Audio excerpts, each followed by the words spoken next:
ती देशमुख कुटुंबियांकडनं होताना आपल्याला पाहायला मिळते।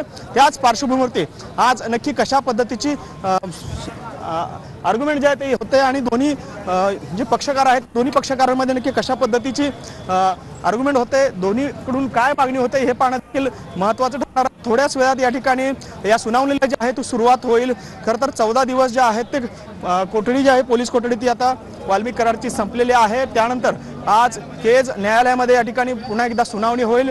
या सुनावणी दरम्यान नक्की सांगायची गरज नाही, फक्त तुमची लेखी आम्हाला लोकांच्या नीतीची ठेवा एवढंच आजच्या दिवशी सांगायचं।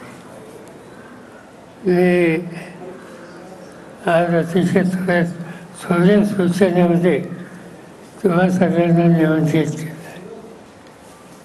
आणि मला असं वाटतं की काही गोष्टी या नदीसमोर आणल्या पाहिजेत। मला या देशाच्या स्वातंत्र्याच्या नंतर काही कर्तृत्ववान व्यक्ती, राज्यकर्ते, प्रशासक यांचं स्मरण झालं।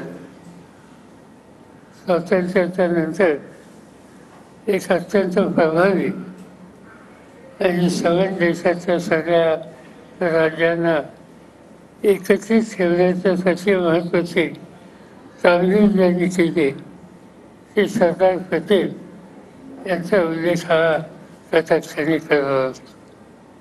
सरदारांच्या नंतर उत्तर प्रदेशमधून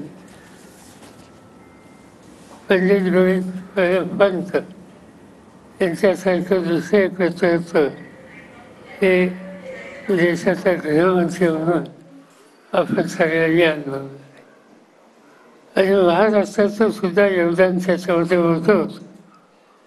यशवंतराव चव्हाण हे देशाचे गृहमंत्री होते, शंकरराव चव्हाण हे देशाचे गृहमंत्री होते।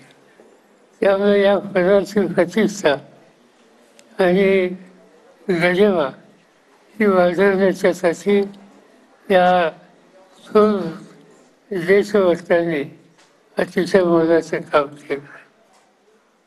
आपल्या शेजारचं राज्य गुजरात एकेकाळी गुजरात आणि महाराष्ट्र हे एक राज्य होतं आणि गुजरातने सुद्धा अतिशय उत्तम प्रशासक यांचं ओळख देशाला करून दिली।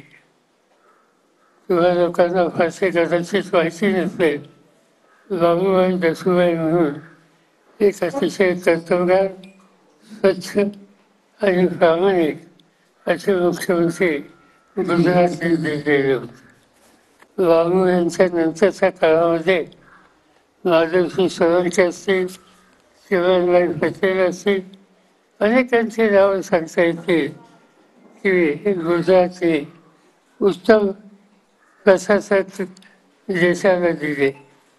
ही जी नावं मी आता आपल्या सगळ्यांना सांगितलं यांचं एक वैशिष्ट्य होतं की यापैकी कोणालाही त्यांच्या राज्यातनं कधी तडीपार केलं गेलं, तो प्रसंग कधी राज्यकर्त्यांचा आला नाही आणि त्यामुळं तडीपार न केलेले आणि गृहखातं आणि गुजरातमधून योगदान देणारं अशा प्रकारच्या नेत्यांची आज मला आठवण होती।